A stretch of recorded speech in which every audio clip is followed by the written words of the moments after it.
And then we have Bill 25, now before the legislature.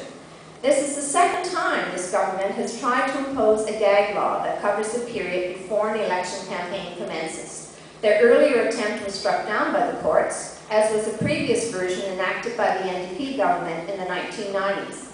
The last attempt failed in part because it could have limited the ability of third parties to comment on the legislature while it was sitting.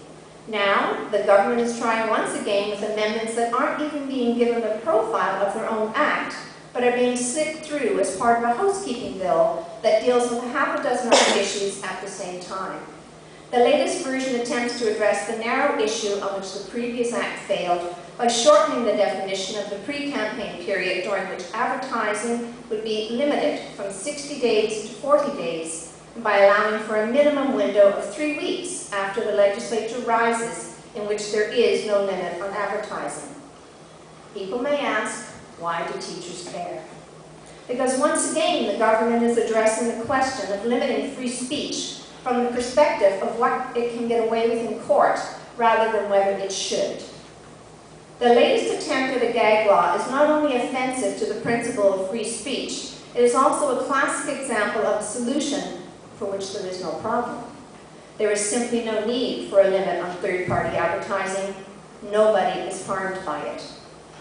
And up next we have the Liberals' new negotiation mandate for 2012-14, known as Cooperative Gains. The government attempted to enforce, through their bargaining agent BCPC, a net zero mandate on teachers this past year by putting on the table their concept of cooperative gains. It equates to no money or benefits offered by the government, but if teachers wanted, they could sacrifice their own hard-won benefits to get modest salary increases. The government now wants to impose this concept on all public unions in BC between 2012 and 2014. This represents a very slippery slope for any union that agrees to this mandate. The government could make this fundamental to any negotiations in the future, and unions could effectively give up their benefits packages completely at some point in return for small financial increases in salary. And still people ask, why are teachers so upset? Why are teachers not being more reasonable? Why are teachers withdrawing from voluntary and extracurricular activities?